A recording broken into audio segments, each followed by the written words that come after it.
Assalamualaikum warahmatullahi wabarakatuh. Saya Nela Nur Safaah, NIM 12201183268, akan menjelaskan materi terkait pengertian Al-Quran.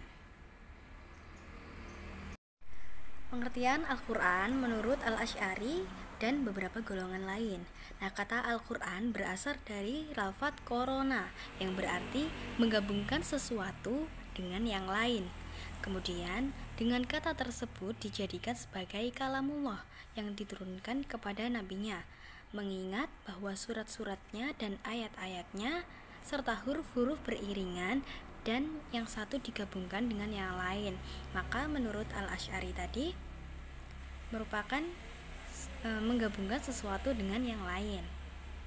Sedangkan menurut Al-Faro, Al-Quran itu berasal dari kata korina yang berarti petunjuk atau indikator.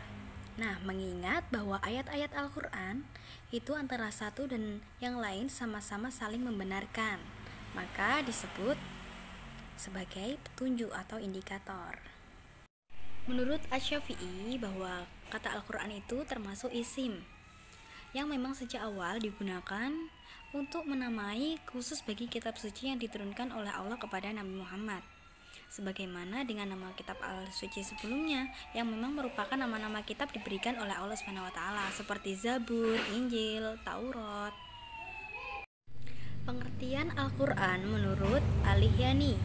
Nah, kata Al-Quran adalah suatu bentuk masdar dari kata kerja qoro'a yang artinya membaca dengan perubahan bentuk kata tasrif qoro'a yaqra'u Qur'anan. Dari tasrif tersebut, kata Qur'anan artinya bacaan yang bermakna isim maf'ul, artinya yang dibaca. Karena Al-Quran itu dibaca, maka dinamailah Al-Quran. Kata tersebut selanjutnya digunakan untuk kitab suci yang diturunkan oleh Allah SWT kepada Nabi Muhammad SAW. Pendapat ini berdasarkan firman Allah SWT yang terdapat dalam Al-Quran surah Al-Qiyamah ayat 17-18. Bismillahirrahmanirrahim. Inna alaina jam'uhu wa qur'anah faida qara'na fattabi qur'anah, yang artinya sesungguhnya kami akan mengumpulkan di dadamu dan membacakannya. Apabila kami telah selesai membacakannya, maka ikutilah bacaan itu. Quran surah Al-Qiyamah ayat 17-18. Jadi, Al-Quran adalah firman atau kalam Allah Subhanahu wa taala. Al-Quran terdiri dari lafadz yang berbahasa Arab, diturunkan kepada Nabi Muhammad SAW, dan Al-Quran merupakan kitab Allah yang mengandung mukjizat bagi Nabi Muhammad yang diturunkan dengan perantara malaikat Jibril. Al-Quran disampaikan dengan cara mutawatir, berkesinambungan. Al-Quran merupakan bacaan yang mulia karena bagi yang membaca itu termasuk sebuah ibadah. Nah, Al-Quran ini ditulis dalam mushaf yang diawali dengan surah Al-Fatihah dan diakhiri dengan surat An-Nas. Al-Quran senantiasa terjaga dan terpelihara kemurniannya dengan adanya sebagian orang Islam yang menjaganya dengan menghafalkan Al-Quran tersebut. Al-Quran merupakan sumber ajaran agama Islam yang pertama. Setiap muslim berkewajiban untuk berpegang teguh kepada hukum-hukum yang terdapat dalam Al-Quran, taat kepada perintah dan larangannya. Al-Quran ini memuat berbagai pedoman dasar bagi kehidupan umat manusia.